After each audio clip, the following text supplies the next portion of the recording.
Hello everyone and welcome. It's Crafty Carol here from beautifully sunny Northern Ireland. We've got clear blue sky and it's absolutely glorious at the moment, the weather. And I'm here this week to show you a lovely little box that I first saw made by Sam Hammond, and I think it was first shown by Elaine Sharder, so thank you to those wonderful demonstrators. I've changed it slightly because I do, but it's rather a nice little box. It's a really sturdy box. It just has a lid that opens up like that, and it's just got a nice little just decoration on the top there. And obviously you could do this any which way, but I am going to use the lovely bundle that we've got in our current catalogue, which is the Circle Sayings bundle that comes with all of these lovely stamps, lots of gorgeous little sentiments there and lots of lovely decorations. So I've used the flower decoration in these boxes here, and it comes as a bundle with the new 2 3/8 of an inch circle punch. I adore punches, as you know, so this was really made for me. So we're going to use the circle punch for this one. So to make the box, let me just move these things out of the way so I have room to work. You need a piece of card, which is an A4 width, which is 8 1/4 inches by 10 1/2 inches. In centimetres, that is, oh heavens, that's 26 1/2 by 21 centimetres. And you're going to score it. So I'm going to use my scoreboard, so I'm going to work in inches.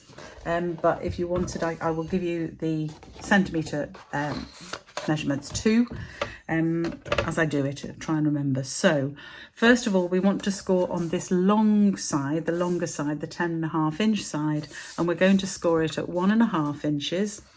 So that's the first one.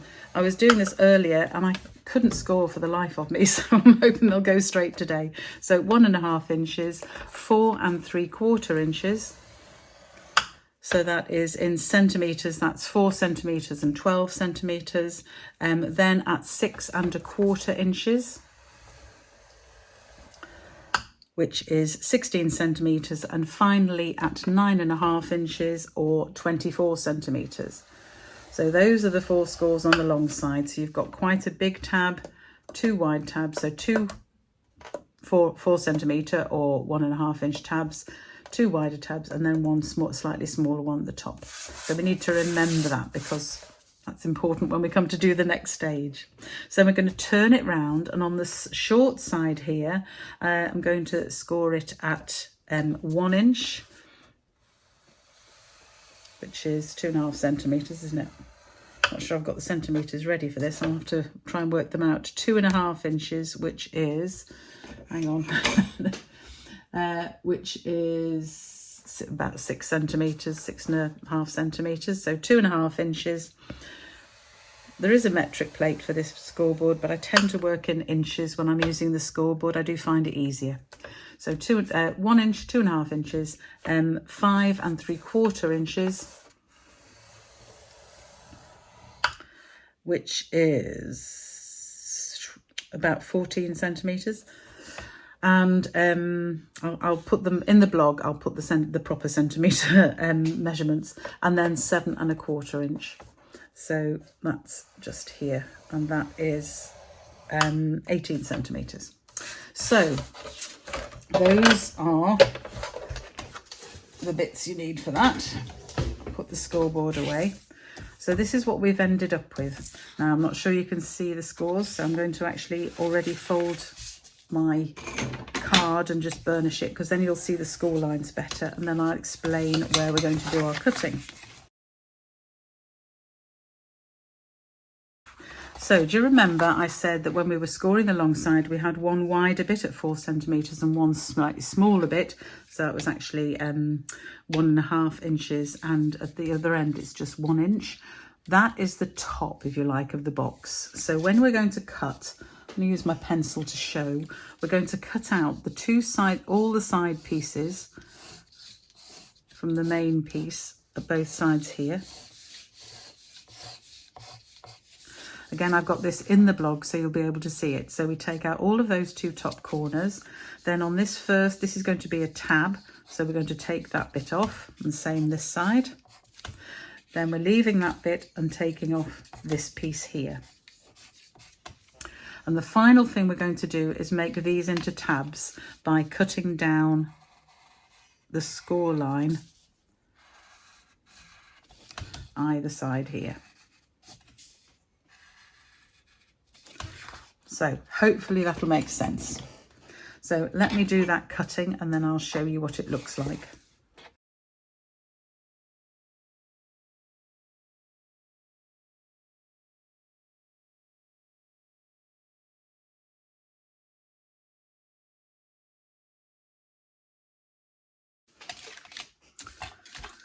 Okay, so I've obviously really run through that on the video because you don't want to watch me cutting. You can see how I've taken out the bits that I'd marked and I have formed these 4 tabs here.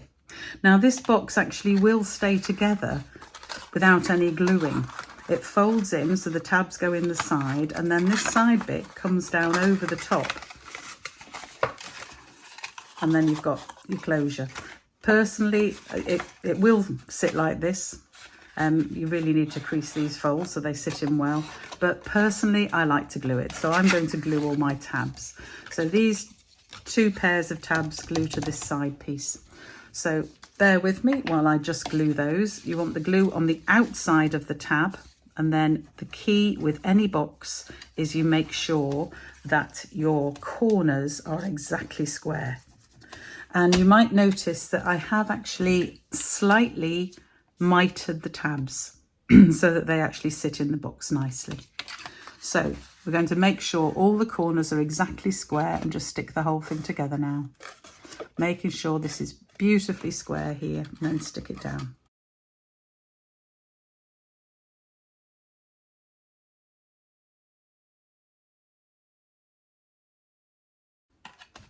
So that's the 4 tabs stuck down. So now I'm going to put some glue on the inside of the side tabs and fold those over to stick them down.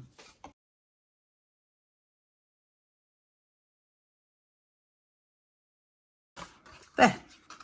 So that's the box. Now it will fit together like this, but to make it fit more easily, I like to round these corners. So I can't find my Stampin' Up corner rounder, so I'm having to use another one. So apologies for that. But I just want to round those corners so that when I close the box, it closes really easily because the corners will go in. And as you can see, it fits really solidly. It's not going to flap open. Things inside are not going to fall out. It really is a nice tight closure, which is lovely. So now we just have to decorate the top of the box. And for that, we need a piece of DSP to match. So this is, I've used the Moody Mauve, the new in colour, and this is the designer series paper. Not sure which way these hearts go up. I don't think it matters. They're all which ways, aren't they? So I don't think it matters. So the box itself, when it's finished, is 8 by 8 centimetres by 4, or 1.5 by 3.25, 3.25, 3¼ inches wide there. So 8 by 8 is the size of the lid. So the piece of DSP is 7.5 by 7.5 centimetres, or 3 by 3. And a piece, you also need a piece of basic white, which is slightly smaller again at 7 by 7 or 2¾ by 2¾ So it's this piece we're going to decorate. So I'm using, where's my set gone again, just to show you. I've actually decided to use the Celebrate because I've got something else to show you that I'm going to stick in the middle, but you could use Celebrate with words in it on this one here. I use Celebrate because you're awesome. I've made this box out of DSP. I've just reinforced it by using a piece of, it's this old retired DSP, but I've used a piece of card just to reinforce the base, but it does work as a DSP box as well if you wanted to use it. Oh, and just to show you this one I've actually used a double piece of DSP. So I've actually stuck 2 pieces of DSP together, making sure I've got glue all around it. And that makes a really solid box. So you can use DSP on its own or double, and it makes a lovely box. Anyway, let's carry on with this one. So I've decided to use Celebrate again. So I've got my Celebrate stamp ready, and I'm going to use the new Moody Mauve. It's not easy to say, that one, Moody Mauve. So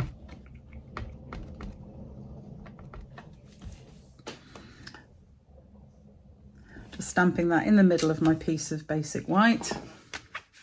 Just clean my stamp because that's quite a juicy ink pad because it's so new. There we go. I'll just let that dry for a second. And I could, of course, use any of these sentiments in the middle like I have done. I could have used the flowers and put something on like I did with the boho blue one here. The thank you with the flowers. To be honest, I thought I'd play with yet another new set. And this is not a stamp set. It doesn't come matching with a stamp set. It's just a set of dies. So you might miss it in the catalogue. It's called the Paper Florist. And it has got 2 sheets of all sorts of different flowers. So there are these round petaled flowers, these 4 cut out as one, 2 with 5 petals on, 4 petal one here with different shapes. Then you've got big fat petals here, so you can make all sorts of different flowers with this set. And if you look online, some of my fellow demonstrators who are far cleverer than me have made the most beautiful things with it. And this cuts a frilled strip, which you can either roll and form as the centre of a flower, or you could use it as a strip in green for grass or whatever you wanted to use it for. There's various leaves and lots of different flower centres that you can play with.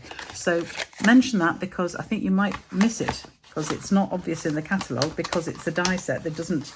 We tend to look at the stamp sets, don't we, and the dies that go with them, but that is a separate set of dies. Anyway, here is the flower it's made, and I've done it in the Moody Mauve, and you can't really see the flower terribly well.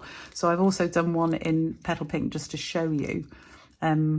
So you can see I've used the 2 smaller of the 4-leafed dies there, and then 2 bigger ones here, and stuck them all together, and it makes a really nice flower. And all it needs is a gem in the middle. So we're going to use that, stick that down in the middle. But I first need to cut the hole, cut my circle out of this paper. Now, because of the size that we've cut this paper, which is 7.5 by 7.5 centimetres, it fits exactly into the punch. So you want to push it down until it hits the bottom of the punch here.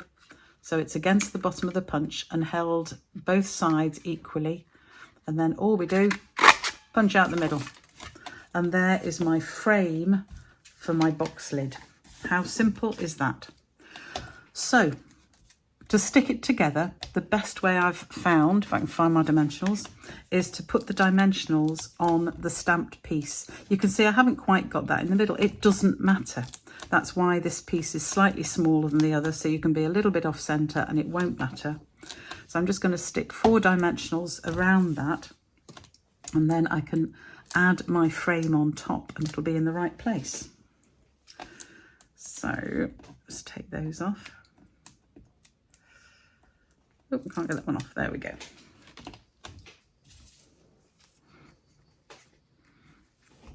So then I can make sure my circle's around my stamping equally and stick it on. And it doesn't matter that it's not quite even. You see, I haven't quite got it in the centre because nobody's going to see this bit. This bit is the bit that is stuck to the card, stuck to the box.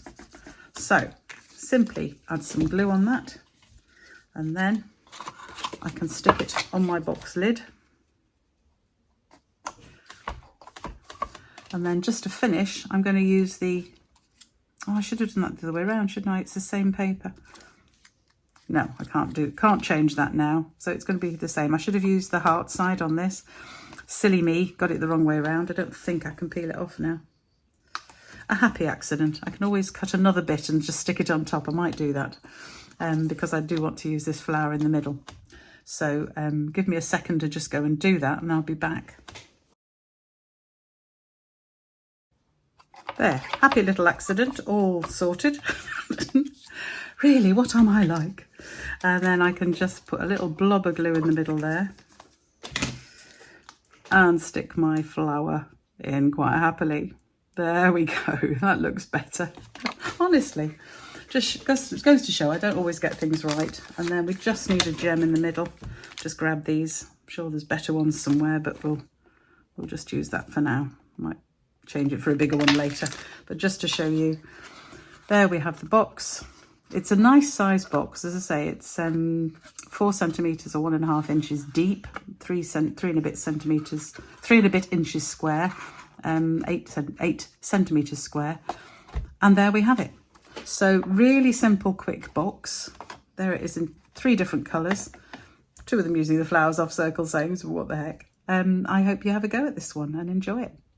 So thank you for joining me today. Please go to the website and sign up for my emails, and then you'll never miss when I'm around and doing things, and you'll get notifications of all my blog posts. All the measurements in centimetres and inches are in the blog post, so go there if you need a bit more information. Bye for now.